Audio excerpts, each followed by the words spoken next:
I watched the clock strike 14:47 as the chamber doors closed with a sound that felt like a vault ceiling. What happened in the next 68 seconds wasn't just a political exchange. It was the moment the carefully constructed facade of European unity began to crack under the weight of a single question.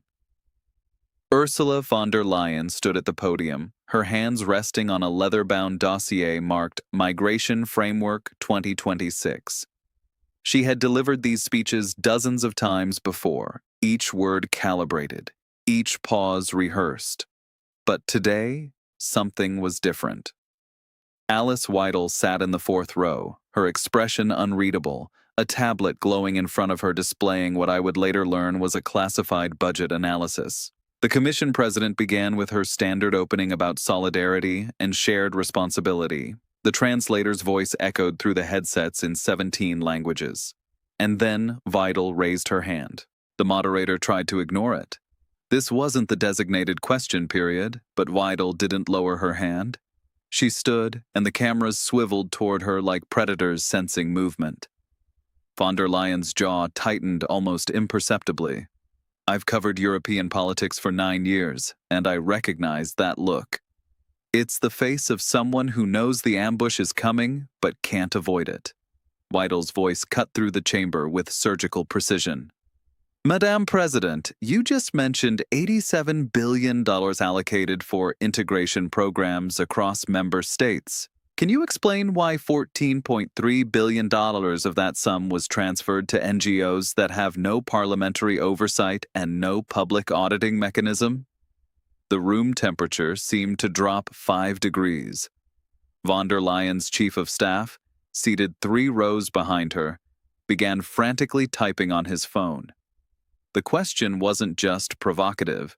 It was specific, documented, and weaponized. The Commission President responded immediately, her tone steady but defensive.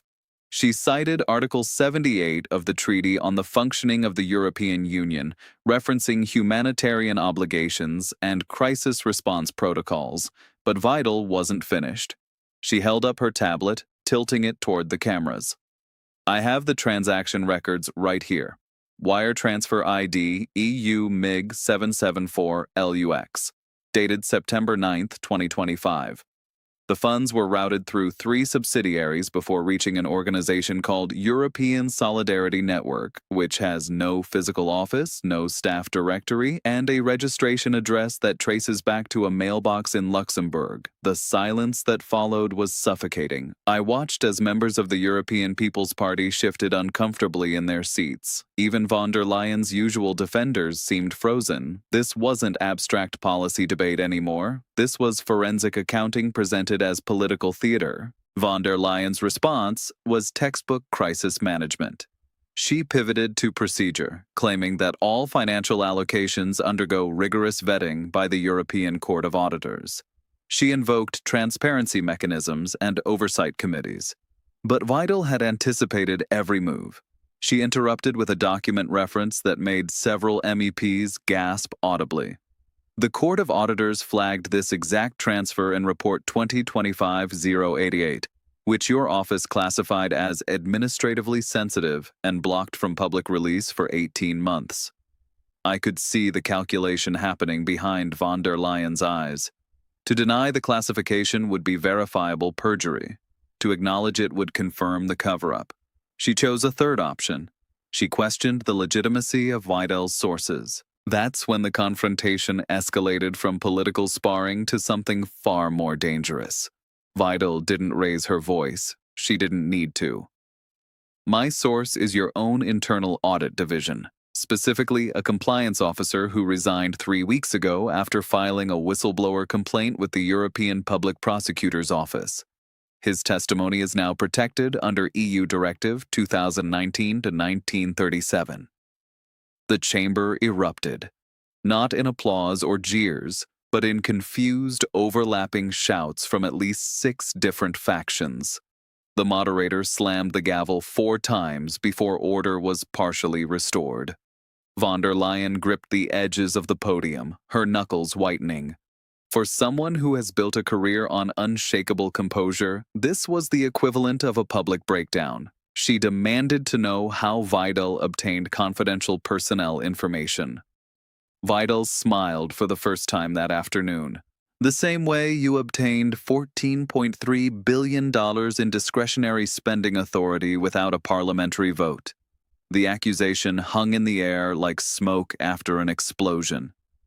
Von der Leyen's legal team would later argue that emergency migration protocols grant the Commission extraordinary powers during humanitarian crises. But in that moment, the damage was done. The narrative had shifted. This was no longer about immigration policy. It was about accountability, about whether the most powerful executive body in Europe operates above the law. I glanced at the press gallery and saw journalists from Politico, Reuters, and Der Spiegel all typing frantically. The story was writing itself in real time. Social media metrics appeared on my phone within 90 seconds. Von der Leyen was trending across Germany, France, and Italy. The hashtag #WhereIsTheMoney emerged organically and hit 47,000 mentions in under 10 minutes. Von der Leyen attempted to regain control by calling for a formal inquiry, pledging full cooperation with any investigation. It was a tactical retreat disguised as transparency, but Weidel had already won the exchange. She had forced the Commission president to defend herself rather than her policies. In political combat, that's checkmate. The session was adjourned 15 minutes early, an almost unheard-of disruption in the meticulously scheduled European Parliament. As delegates filed out, I noticed something telling. Several members of von der Leyen's own party coalition avoided eye contact with her. The Christian Democrats, typically her most reliable firewall, were visibly shaken. One senior MEP from Bavaria was overheard telling a colleague that this won't go away with a press release. The financial implications of this confrontation are staggering. If Weidel's allegations are substantiated, we're looking at the largest misappropriation of EU funds since the formation of the Commission. The $14.3 billion figure represents more than the annual GDP of Malta. It's enough to fund Germany's entire renewable energy transition for 2 years. And if this money was channeled through phantom organizations without parliamentary approval, the constitutional crisis would be catastrophic. Von der Leyen's presidency, built on promises of transparency and rule of law, would collapse under the weight of its own contradictions. The euro reacted almost immediately. By market close, the currency had dropped 1.2% against the dollar, a significant move driven entirely by political uncertainty. Bond yields for Italian and Spanish debt ticked upward as investors recalibrated risk for eurozone stability. But the economic fallout is secondary to the ideological earthquake this confrontation represents. For decades, the European project has been sustained by consensus among center-right and center-left elites. That consensus is fracturing. Weidel represents a new generation of nationalist populist politicians who have learned to weaponize bureaucratic complexity. They don't need to dismantle the EU through referendums. They can erode public trust simply by exposing mechanisms that most citizens don't understand.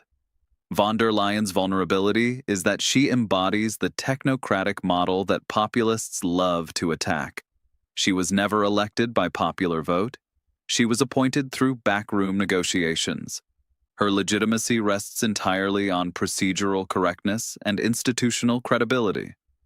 If either pillar collapses, so does her authority. The whistleblower Weidel referenced is now the most important figure in European politics that nobody knows. His identity is protected, but his testimony could redefine how the EU Commission operates. If his claims hold up under scrutiny, we could see the first criminal prosecution of a sitting Commission president in the Union's history. The European Public Prosecutor's Office has remained silent, which in itself is telling. They don't issue statements unless an investigation reaches a credible threshold. The longer they stay quiet, the more credible Weidel's accusations appear. I spoke with a former Court of Auditors official who requested anonymity. His assessment was bleak. If those transaction records are authentic, and if the classification was politically motivated, von der Leyen has about 72 hours to provide a convincing explanation before the institutional pressure becomes unbearable. The political calculus is brutal. Von der Leyen's coalition depends on support from France, Germany, and the Nordic bloc. Macron is already weakened domestically and can't afford another European scandal. Scholz's government is hanging by a thread after regional election losses. If either decides that von der Leyen is a liability, the Commission presidency ends not with a vote, but with a quiet resignation announced on a Friday evening. Weidel, for her part, has positioned herself as the prosecutor of the European establishment. Whether her party gains seats in the next election or not, she has achieved something more valuable. She has inserted doubt into the bloodstream of European governance. Every budget allocation, every treaty amendment, every Commission directive will now be viewed through the lens of this confrontation. Did the bureaucrats lie? Can we trust the audits? Who benefits from the opacity? This is the new battlefield of European politics. Not ideology versus ideology, but transparency versus complexity. And complexity is losing. The question now is whether von der Leyen can survive this. She has weathered scandals before, from the Pfizer vaccine text message controversy to accusations of nepotism in consultancy contracts. But those were procedural ambiguities that could be dismissed as partisan attacks. This is different. This involves specific sums, specific dates, and specific accusations of institutional misconduct. The numbers don't lie, and Weidel has the receipts. If the investigation moves forward, expect institutional war. The Commission will deploy every legal weapon to defend itself. The Parliament will fracture along national and ideological lines, and the European public, already skeptical of Brussels, will watch as their worst suspicions about unaccountable elites appear to be confirmed in real time. I left the Strasbourg chamber that afternoon with a sense of witnessing something irreversible. Political careers end in many ways, but the most devastating is the loss of credibility. Once the narrative shifts from "trust me" to "prove it," the game is over. Ursula von der Leyen entered that session as the president of the European Commission. She left as a defendant in the court of public opinion, and the jury is still deliberating. The television crews outside were already framing the story, not as policy debate, but as institutional crisis, not as political disagreement, but as potential corruption. The words whistleblower, hidden funds, and accountability would dominate headlines for weeks. Inside the building, staffers were circulating legal memos and drafting contingency plans. The reality is stark. In modern politics, perception moves faster than truth,